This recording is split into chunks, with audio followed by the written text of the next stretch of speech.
Bienvenidos a la presentación de la unidad curricular Geología de los Hidrocarburos para el programa de formación de grado en Ingeniería de Gas.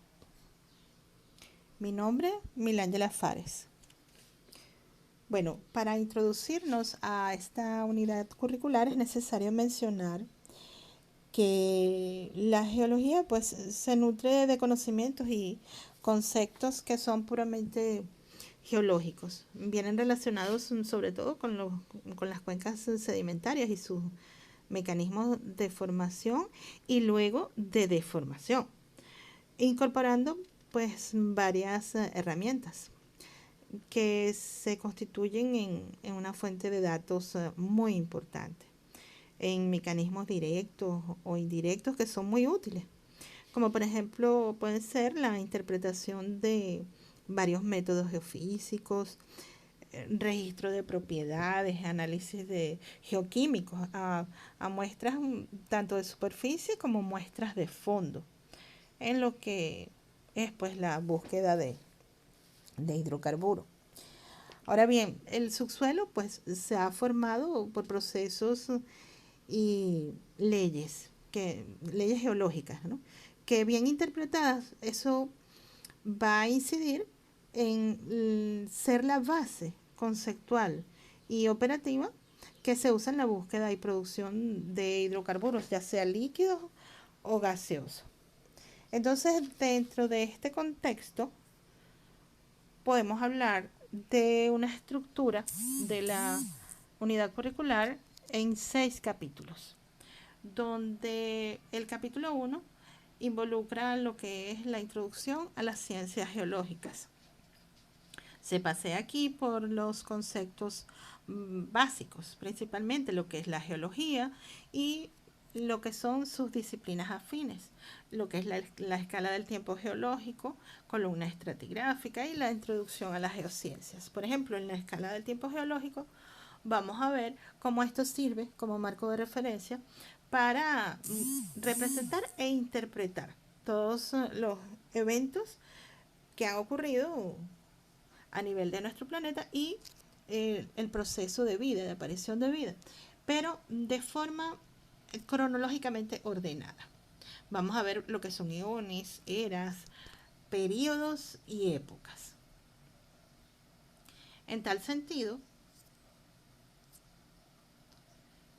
podemos ver aquí en esta figura cómo la geología viene altamente vinculada a otras disciplinas.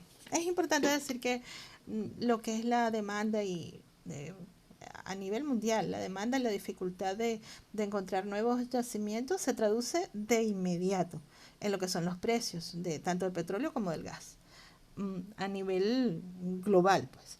Eso obliga a que la geología abra una oportunidad de especializaciones que se encarguen de lo que es el hallazgo y el producir, pero del modo más económico posible. Entonces, en este sentido han surgido varias vertientes.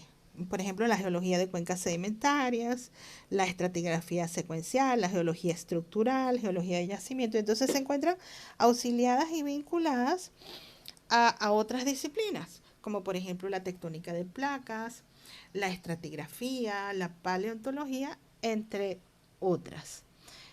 Aquí podemos ver algunas más que se mencionan y que pues sirven de auxilio en este proceso operativo de hallazgo de hidrocarburos.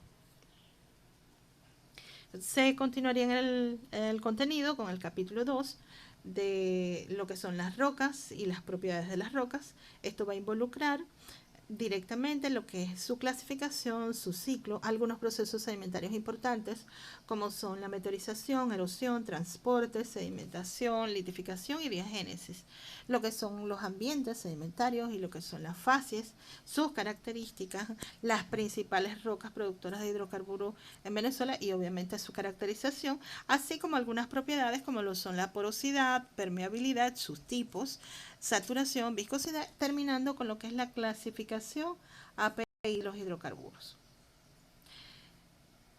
también se atraviesa por evaluar lo que es el ciclo de las rocas. Un ejemplo de ello lo tenemos aquí en la imagen, como a partir del proceso de formación de rocas ígneas se atraviesan otros mecanismos: sedimentación, transporte, erosión, meteorización, llegando así el proceso de compactación y diagénesis, formándose las rocas sedimentarias, y por múltiples procesos dándose el metamorfismo con altas temperaturas, pasar a rocas metamórficas.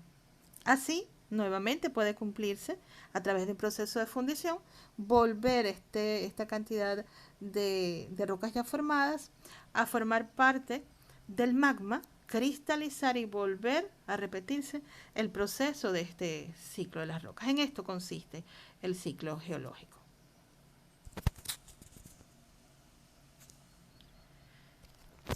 En tal sentido, hay que hablar entonces de algunos cambios, los cambios estáticos, que son aquellos que vienen relacionados pues con el nivel del mar y que nos traen los conceptos de transgresión y regresión.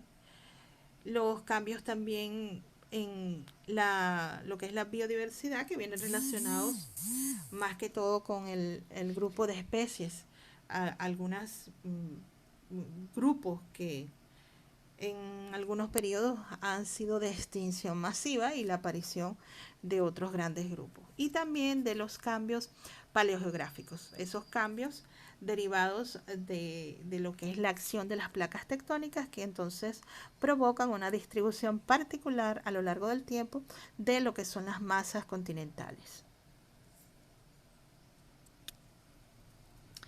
Asimismo, entonces el capítulo 3, continuando con los métodos exploratorios, básicamente es una caracterización de estos métodos y una comparación entre lo que son los métodos geológicos y los métodos geofísicos. El capítulo 4, el de perfilaje de pozos, trabajar con el contenido de lo que es los registros resistivos, entonces obligado a hablar del registro gamma ray, sus fundamentos, aplicaciones e interpretación. El capítulo 5 ya nos habla de lo que es la geología estructural, el contorneo de curvas de nivel y por supuesto entonces la interpretación de mapas a nivel de superficie y a nivel de subsuelo. Muy completo este capítulo, que nos va a permitir identificar muchos conceptos y la forma de construcción de dichos mapas. Asimismo, involucra el uso de la simbología oficial de lo que es el Ministerio del Poder Popular para la energía y petróleo. En tal sentido, entonces, al finalizar estos capítulos, estaremos en capacidad de identificar lo que es una concordancia, como se observa en la figura A, una sedimentación bastante paralela, con los estratos bien identificados, lo que es una laguna estratigráfica, como se observa en la figura B, donde existe un vacío de deposición o lo que llamamos un hiatus, una inconformidad donde podemos observar un proceso de levantamiento de las capas o de formación de las capas por efecto de una intrusión. Una discordancia erosiva, como observamos en la figura D, donde no observamos ese paralelismo de las capas, y ya podremos saber por qué, cuál es la razón. Y una discordancia angular, como aparece en la figura E, como observamos los estratos inferiores, su forma de deposición bastante inclinada con respecto a los estratos superiores. Ya podremos identificar la razón de por qué esto ha sucedido. Y por último, el capítulo 6, que es la introducción a los yacimientos. Este capítulo nos va a permitir entonces adentrarnos luego en la unidad curricular Yacimientos 1, y es la que nos va a dar las señales de cómo identificar los diagramas de fases, cómo identificar sus límites y además la clasificación de los yacimientos, estimar el crudo y la cantidad de crudo y gas en los yacimientos. Seremos capaces entonces de hacer una reconstrucción de una secuencia de acontecimientos, tal como observamos en la figura A, de materiales, donde observamos las 4 capas de la A a la D. Posterior a ello, un proceso de plegamiento que permite visualizar cómo las capas se han deformado y a través del tiempo inducir un proceso de identificación de erosión a nivel de superficie, donde la última capa, la capa D, solamente quedan vestigios de ella. Entonces, a través de otro proceso, un cuarto proceso, podemos observar que la configuración que queda en la figura 4 es totalmente distinta a la original. Entonces, esto nos va a dar razón de cuál fue la secuencia de los acontecimientos sucedidos. Así que bueno, esto es todo por los momentos como material introductorio para la unidad curricular Geología de los hidrocarburos.